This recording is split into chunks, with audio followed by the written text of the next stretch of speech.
A promise was made, the prophets of old.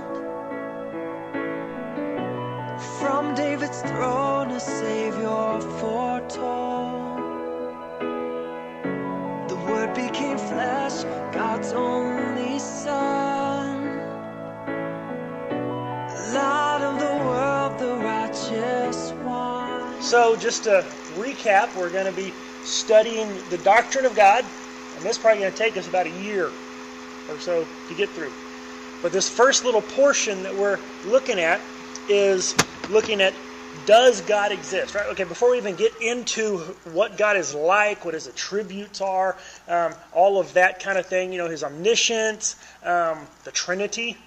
That's going to be a fun one. What does it mean that he's all-powerful? Before we get into all of that, we're going to just look at, does God exist? Now, of course, we say yes, right? We know him, we know the Lord, we know Jesus, hearts changed inside out.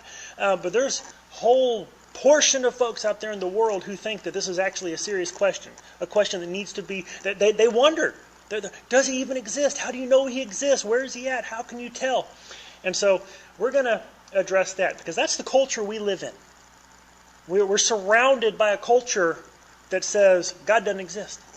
And so we're going to take the time to look at that. Of course, I always want to give some credit. Our study from True You, I'm straight ripping it off. There's a DVD series that's taught by Dr. Stephen C. Meyer, great guy. But I figured y'all don't want to come to church and watch TV, so I'm going to teach through it. But it is a good bit there.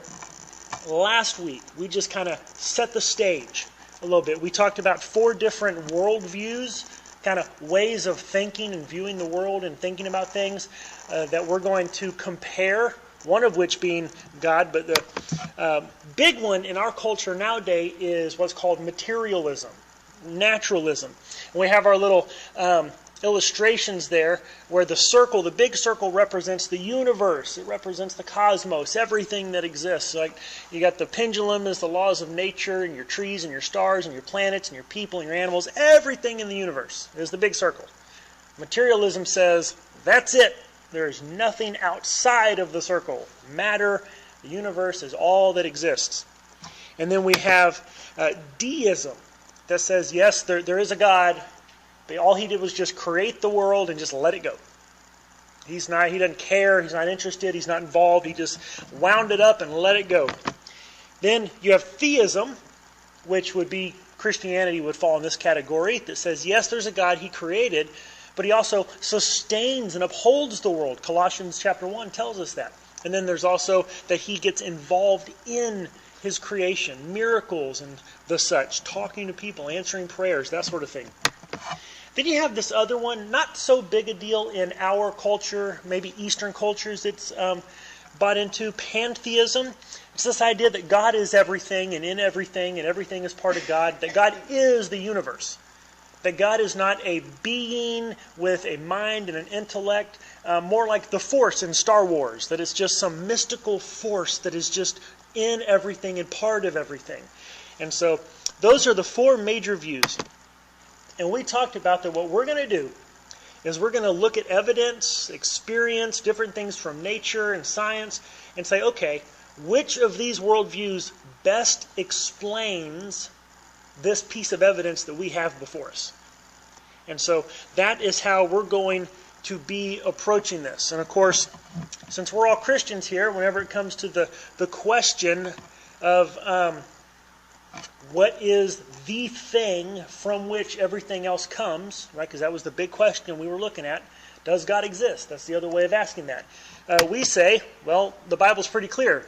In the beginning, God. That's the beginning. It began with God. In the beginning, God created the heavens and the earth. He is the thing from which everything else comes. And actually, in the Bible, it also tells us that we can see that in nature. Psalm 19 says that the heavens declare the glory of the Lord. The skies proclaim the work of his hands. Day after day pours forth speech. Night after night they display knowledge. That as you look around nature, look at the sky and you can know there's God. Right? We're out in the country. You get away from some lights, you can see some amazing stuff up there, right? When I was a teenager in California, we would go on camping, rock climbing trips out into Joshua Tree National Park. You get out there in the desert, and that sky is big and bright. There is nothing blocking that view, and it's just amazing. You can see the handiwork of the Lord. Paul in Romans chapter 1 echoes this idea, where he says that since the creation of the world, God's invisible qualities, his eternal power and divine nature, have been clearly seen, being understood from what has been made. Okay, the physical world reveals the reality and attributes of the Creator. There is a Creator, and you look around and you can see his fingerprints on creation. Now, we all know this is how it works. Any artists, right? You like are craftsmen. I know you craft. That you make things. If you're painting or whatever it is that you make, kind of your personality kind of comes out in what you make, right? The art reflects the artist. The creation reflects the Creator. This is why, if my 6-year-old daughter starts drawing skulls and, dead people, we worry, right? Because it's what is inside is coming out. And so the same thing, as we look at creation, it reflects the Creator. And so we can know about the Creator from what has been made. However, not everyone believes that. These guys, they're a little outdated. They're still out there making some waves and attention.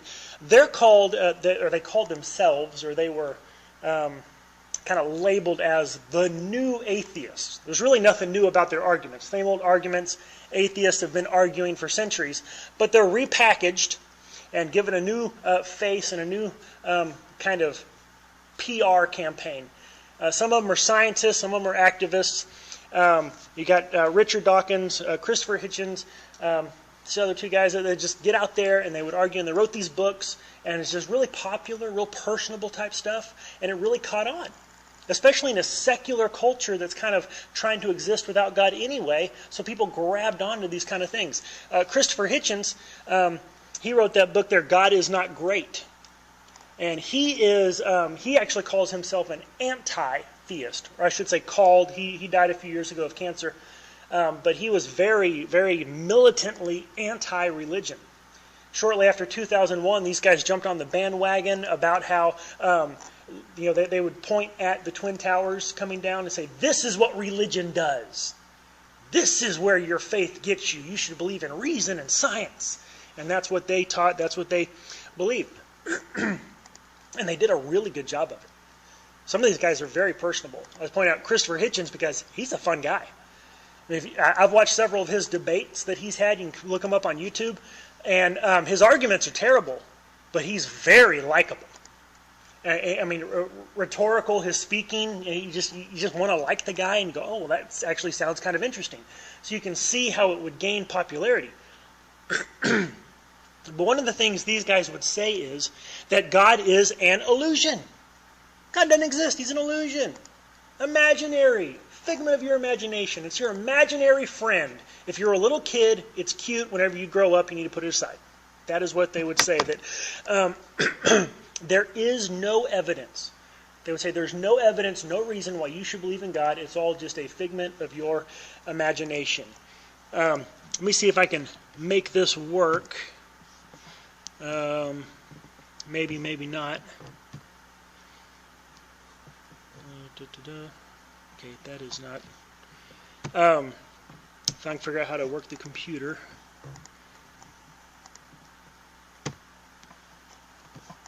How do I make my slideshow go away?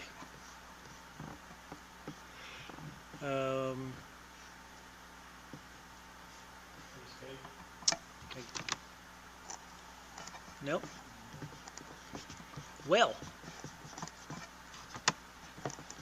I can't find. Okay, well, let me do.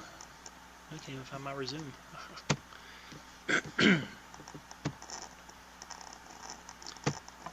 Alright, well, I broke it. I had a video that I wanted to show, but it is not that big of a deal.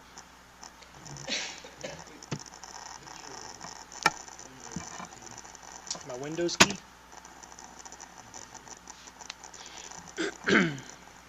No. Oh, well, I'll just continue from where we're at. Basically, the video is Richard Dawkins. He was one of those guys here that we were seeing who is he's actually a biologist. This is, I broke it. All right.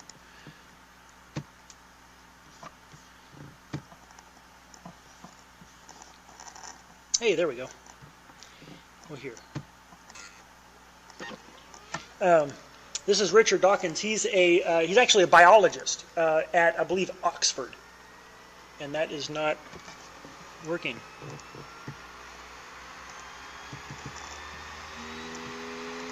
Volume on that's probably turned down, isn't it? Okay. All right. Apologize for not being more prepared. Basically, what he says there is that because of Darwin, and Darwin explaining the origin of the species and how everything evolved, that we don't have to believe in God. That it was shown that, yes, we may look around and think that the world looks designed, but it actually is not. And that because of scientists like Darwin, we now know the natural processes that brought about these things, and we no longer have to consider God. That it might seem reasonable to us that we would think there's a God, but now we know better than that. And so that is what he is saying. That's what he is putting forth. And so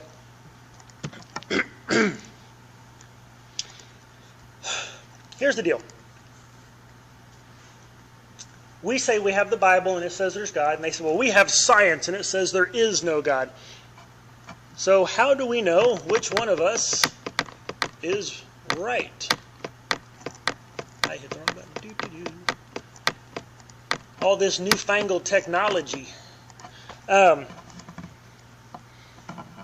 here's the deal.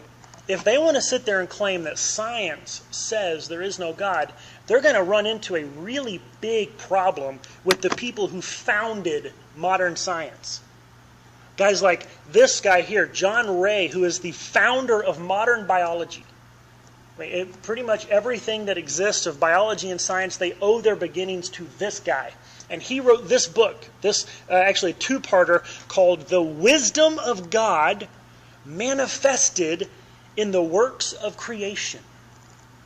Does that sound like, a scientist saying there is no God? No, that's a scientist looking at creation and saying that he sees God. Isaac Newton, right? We've heard of him. He's the guy, the apple hit him on the head and he came up with the idea of gravity.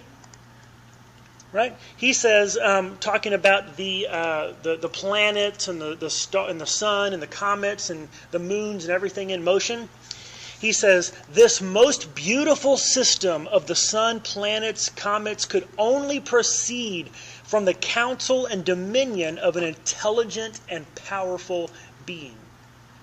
And he's still, even today, centuries later, considered probably to be one of the most intelligent scientists to ever live. But you go on and you have Galileo. It's a common fictional story that people have that Galileo was persecuted by the church because he believed the earth went around the sun. Actually, no, that's not the case. Galileo was arrested and put under house arrest from the church because he was a jerk. It was for political reasons because he insulted and offended the Pope. The Pope actually had invited him to come present his theory because he thought it sounded pretty neat. He wanted to hear more about it. And so, but he was a bit of a jerk and an arrogant guy, and he had just offended the wrong people and got in trouble. That's really why Galileo got in trouble. It had nothing to do with science. People actually liked his science. Kepler, who founded the laws of planetary motion. Newton, we were talking about Ray. Boyle, he's the guy who figured out the laws of compression for gas. That pressure increases as volume decreases. So like all the air in this room, if you were to punch a hole in the wall, all you basically did was punch a hole in the wall. We now know, common sense, that if you take all this air in this room and you compress it down into one container, and you punch a hole in that container, what's going to happen? Boom! Right? Because it's under such strong pressure. Boyle's the guy that figured all that out. And these people, these scientists who paved the way for modern science, they looked around at creation and they said, this is the handiwork of God. Even though they were discovering things in their own fields, they thought that they were discovering design in nature. They looked at nature and they saw the handiwork of God in front of them. Critics will say, oh, well, okay, they were Christian because everybody was Christian back then. You're born into a family, in church, you're Christian. But, they were really scientists, had nothing to do with God. If you read their writings, it is all through their writings that they're pointing to God and giving glory and credit to God for science. Because they believed in God, who is an intelligent, rational being who created the world, and we're made in His image, which we have an intelligence and rational beings ourselves, so that we can study what He has made. And they said, hey, God is intelligent, we're intelligent, He made the world, we can figure out how it works. And so that is what they were going on, was that to begin with. And so, however, so the founders were not only advancing their fields, they were made design arguments. However, the Darwin lobby, the people who want to say this is what the science says and you cannot say anything else, the Darwin lobby is very strong. You will not find textbooks in schools that are critical of current popular scientific theory. They will not teach you the weaknesses, they will not teach you the criticism, they will not teach you the alternate theories, but they're out there in the scientific literature, in the science journals, between scientists themselves. They know these problems exist, but you're not going to see them in the textbooks. They don't want you to think any of this. And so, okay, so how did we get there? How did we get from Galileo and Newton and Boyle to Richard Dawkins? How did we get from the handiwork of God to science shows that there is no such thing as God? How did we get from there, point A to point B? Well, in about 1800s, early 1800s, okay, Newton, you're going to get a little science history lesson here. Newton, Boyle, all them, those were a little earlier, 1700s. Around 1800, 1802, there's this French astronomer called Pierre Laplace. And he had this theory about how the planets formed from gravity. And Napoleon thought, hey, well, this is pretty neat. I want to hear more. And he brought Laplace there, and he gave him a commendation for his science. And he said, but I noticed something. Supposedly, here's how the story goes. I noticed that you don't mention God. Right? Newton talked about God all the time. Why don't you mention God? And Laplace allegedly responds, sir, I have no need of that hypothesis. I have no need of God. I don't need God. I have these natural processes from which I can explain to you. God is out of the picture. And then you see progressively through the 1800s that same kind of thing happening over and over. Geology, where they're figuring out rocks and erosion and the way water and rivers flow and carve out canyons and that kind of stuff. And then they're saying, oh, well, see, we know how this happens. We don't need God. Their picture of God was that He exists in the unknown. Well, we don't know what did that. Oh, it must be God. Well, so now we know it. We don't need God. It's what's called God of the gaps. God just exists in our gaps of knowledge. And whenever we find out something new, well, okay, we don't need God for that. And they're saying, well, we no longer need God. Well, that's not who God is. That's not what God is. It's not just a God of the gaps. He's God over all of creation. And so, as it's going along, in the 1800s, they're just finding out more and more and more about how the way things work. And then Darwin comes along and he even says, well, hey, now we know, I have a theory to tell us how life came about.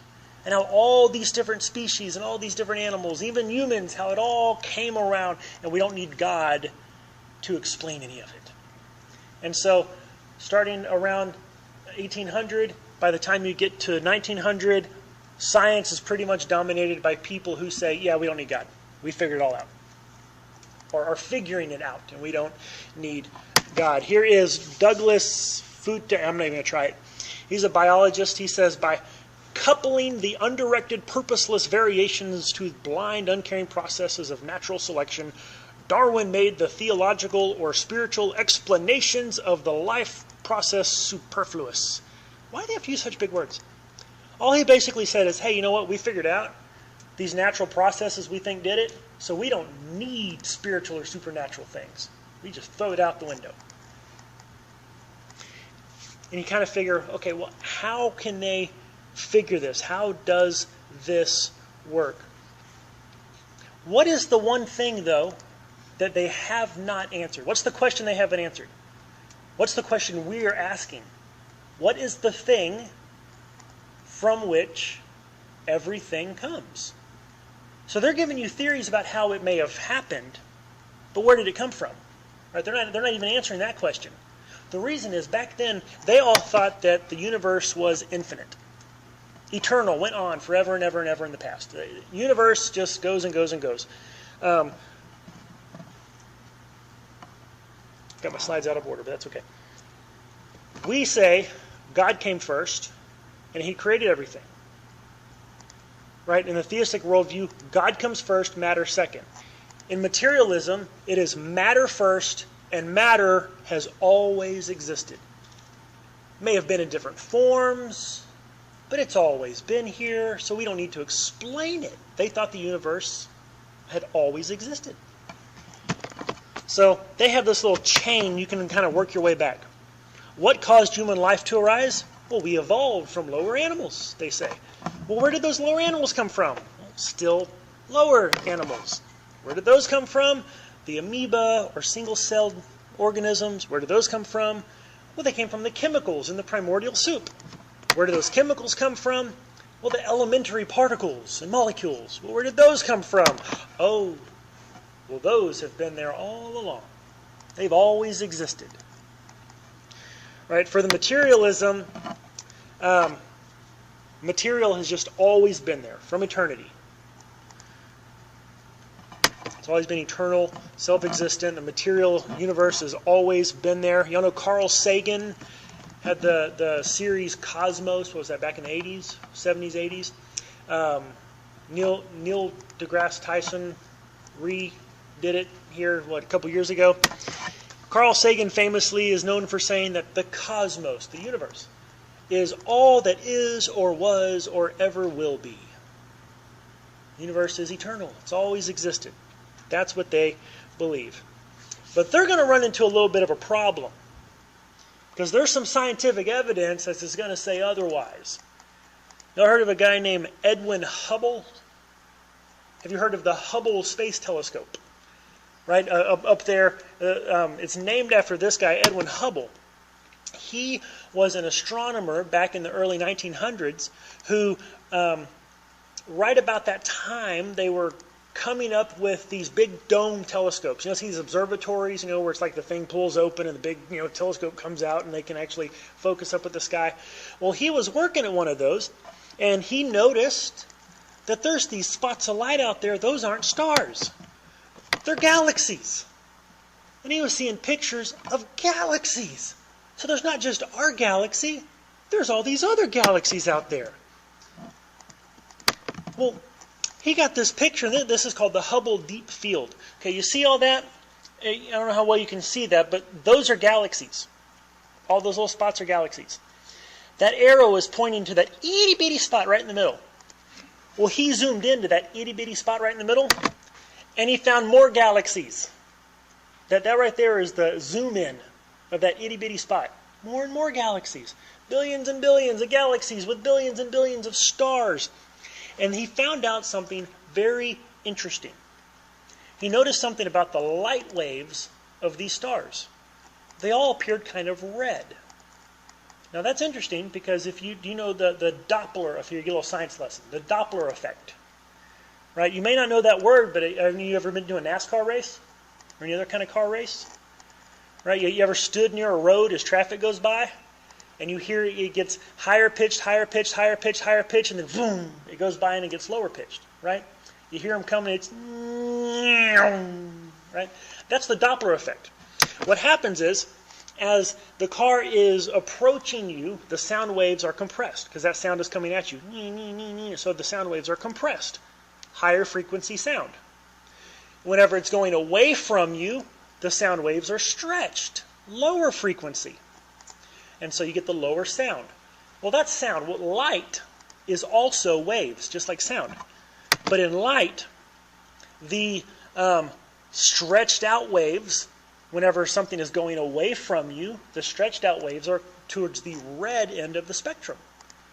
Well, so what's happening is Hubble is looking up in this telescope, and all around him, everywhere he points it, anywhere in the sky, he's seeing that the galaxies, the further out they are, the more red they get. That means they're moving away from us, faster and faster as it goes. So the universe then isn't just sitting there. It's expanding. All the galaxies are in motion. And everywhere he looks, it's spreading out. And so, this evidence is showing that the universe is expanding. Now, scientists didn't like this because if the universe is expanding, you run that clock backwards, what happens? You get back to a beginning point. Uh-oh. If there's a beginning point to the universe, what began it?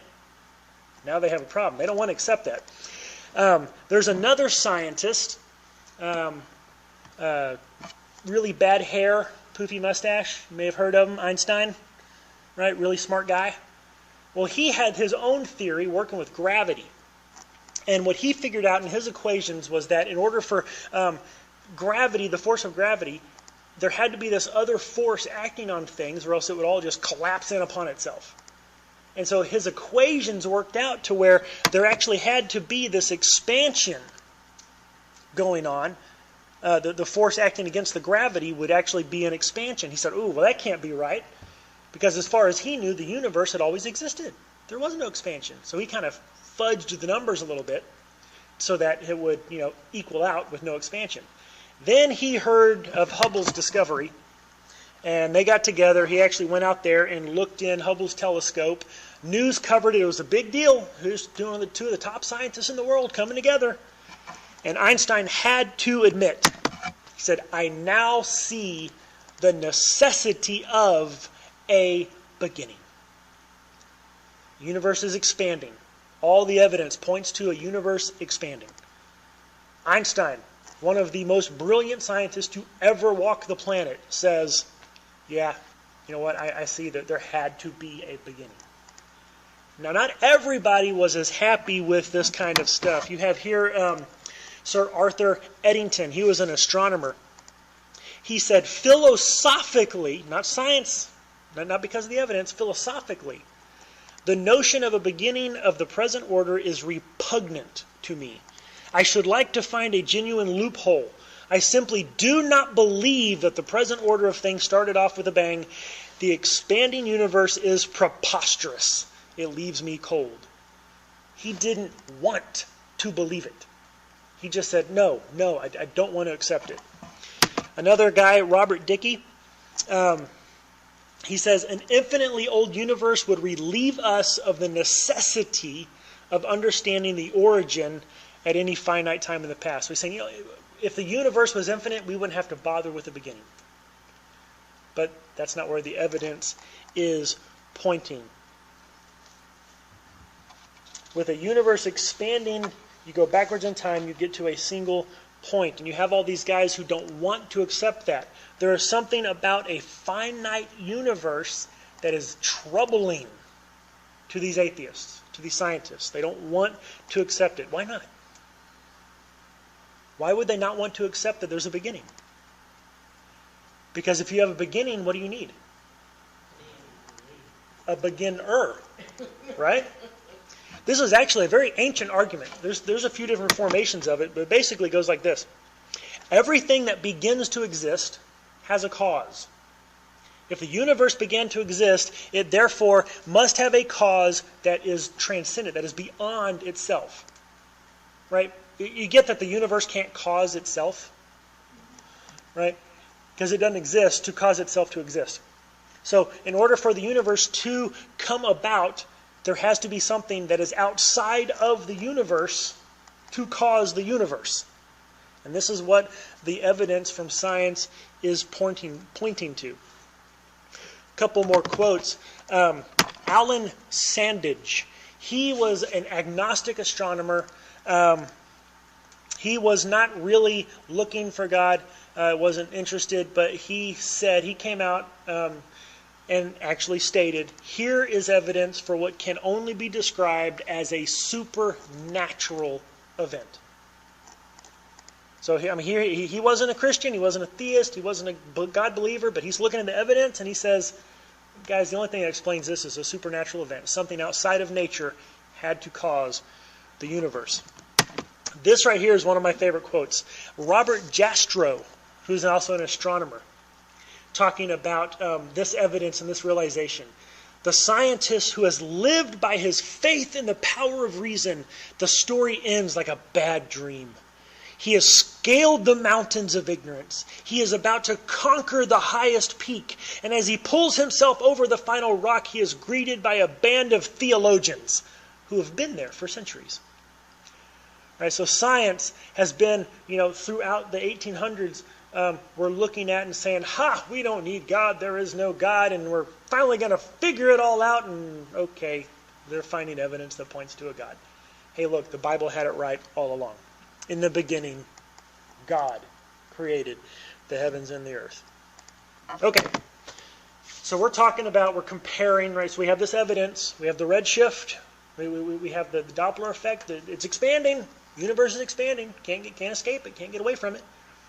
So what worldview kind of better explains this evidence? Well, we have materialism. If we need a cause outside the universe, does materialism give us something that's outside the universe? No. There's nothing outside the universe on materialism. How about pantheism? Is there a cause outside the universe? No. On pantheism, even God is inside the universe. So that's not it. Well, we have theism. Looky there. There's God hanging outside the universe. There's a worldview that makes sense, right? That God created. Now, at this point, we haven't gotten to proving Yahweh, right? We're not at showing Genesis to be true. We're just saying, hey, belief in God makes more sense on the evidence. Because even deism makes sense with this evidence. All we know at this point is that God created. Now, he could not be active, right? That worldview would make sense of this evidence. But we'll get into that some more. Next week we'll get into some more about the beginning, but then some more about some fine-tuning and some stuff about the universe that just kind of shows, hey, guys, this other stuff doesn't add up. It's the Bible that is making sense, that God does actually exist. So, any questions? I know you got a little history lesson, a little science lesson. But the scientific evidence is showing, there was a definite, singular, finite point beginning of the universe. And if it has a beginning, there has to be a beginner. But I know we ran through that kind of fast because we were a little compressed because of business meeting. But questions? Anything? Criticisms? Insults? Throw something at me? I don't know. No? Okay. Well, we are just about out of time then. So let's pray. While we were sinners, Christ died for us. The blood of Jesus saves. You make us right in your sight. You turn our dark into light. You open wide the door to your throne.